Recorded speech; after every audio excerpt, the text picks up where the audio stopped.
Hey guys, welcome back to another video. Today we're talking about how to take pickleballs out of the air or how to do the dink volley. Stay tuned.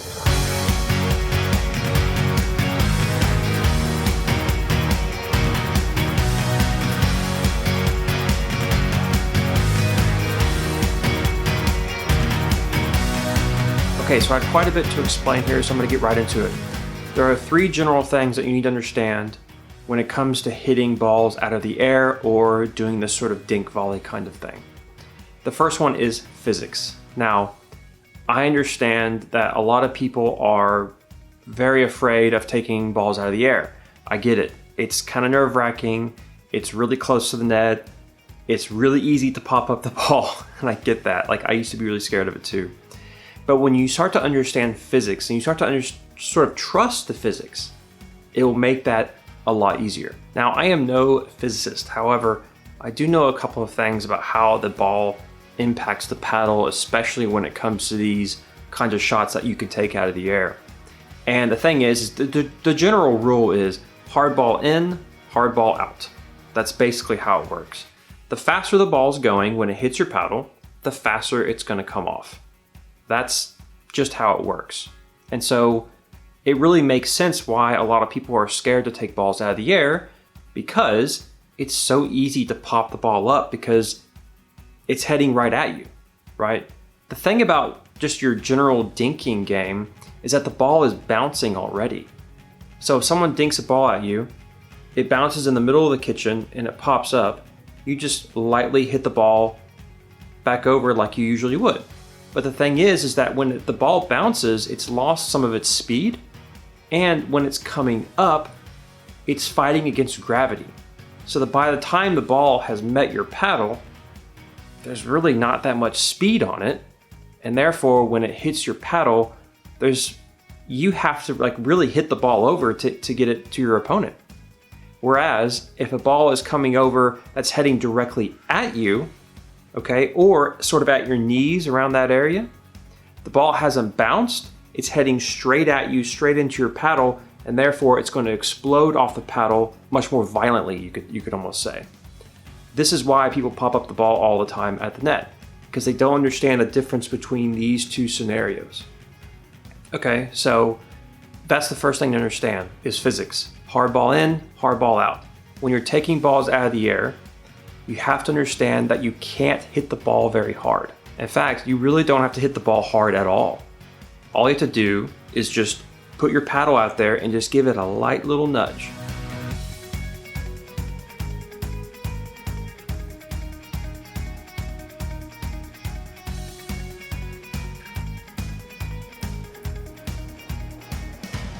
The ball already has a lot of speed, a lot of velocity on it, to where when it impacts the paddle, that's enough to get it back over, and all you have to do is give it a little nudge.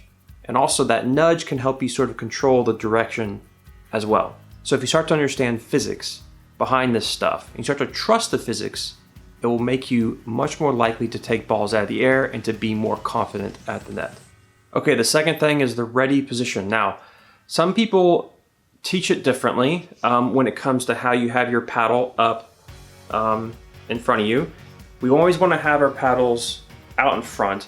You don't have to have it up like this. I mean, you don't have to go overkill, but having it out in front of you is really important. Now, the reason why this is important is because when you're taking balls out of the air, you don't have a lot of time, okay? Dink volleys, or balls taken out of the air, are very quick. It's a very fast game because you're hitting it, you're not letting it bounce. When the ball bounces, you have much more time. To make that easier, if you have your paddle out in front of you, you're already halfway there because your paddle's already there for that dink volley.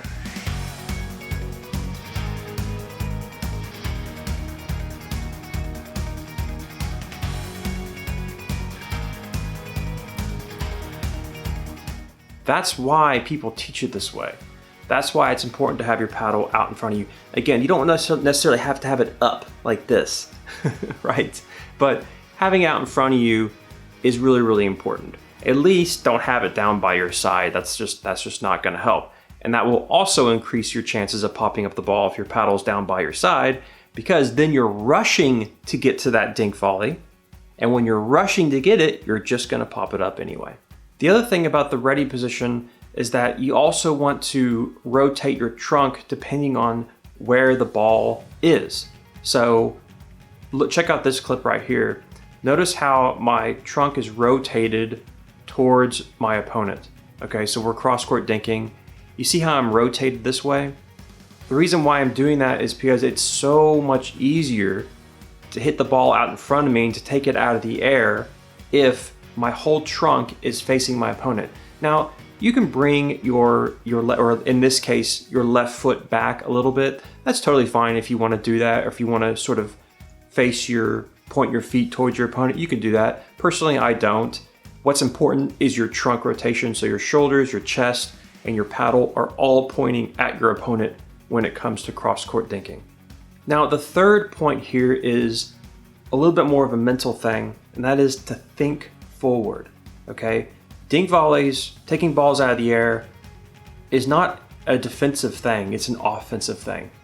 You can really make the point spiral out of control to where you'll eventually get a winner by doing this. So notice in this clip right here, you see how I have my paddle out in front of me, of course, but look at how I'm leaning. I'm leaning into the ball and I'm leaning towards my opponent. I'm hitting everything out in front of me. And the reason why I'm doing that is because I'm shortening the distance between myself and the opponent. And the shorter the distance is, the faster the ball is going to get to my opponent and the less likely they are to get the ball back to me. It's a very offensive thing to do. Of course, there's a weakness, and that is that if they were to hit it all the way out to my side, well, that might be a hard ball. That might be a hard ball to get. So that's the third thing to understand. So all three of them together, number one is physics. The faster the ball is coming into your paddle, the faster it's going to pop up. And all of these shots that are taken out of the air are going to be more explosive than what you're used to with a regular dink, okay? Number two is your ready position. Have your paddle out in front of you. Be ready, rotate your trunk towards your opponent and towards where the ball is. And the third thing is to lean into the point, be aggressive, feel aggressive, hit everything out in front of you, shorten the distance as much as you can. Okay, so a few strategy things here. The reason why taking the ball out of the air is so important and so crucial is because, like I mentioned earlier a little bit, you're shortening the distance between yourself and the opponent. So when you're hitting a ball out of the air, you are significantly shortening the time it takes to get the ball back over, right? So think about if a ball were to bounce over, right? It bounces into the kitchen, it bounces up, then you have to swing through, hit the ball back over, which will most likely land in the kitchen as well. And that takes a lot of time. That's fine, nothing wrong with that. But when you hit a ball out of the air, you're always hitting it out in front of you, and the ball hasn't bounced yet. So what this does, and why it's so important, is that it's reducing the amount of time that your opponent has to get ready for the next point. And this is why, if you're a 3-0, 3-5 player, learning how to do this properly, oh man, you're gonna kill your opponents. It's incredible what happens when you start to learn this stuff. So in terms of strategy, that's what you want to do. Try to take these balls out of the air. Again, get your paddle out there, get ready for it, take it out of the air, and they are much less likely to get it back over. Okay, so there's one more thing that I forgot to mention, and that is, what's the decision-making process behind whether or not you should take a ball out of the air? So let me show you a short little clip here.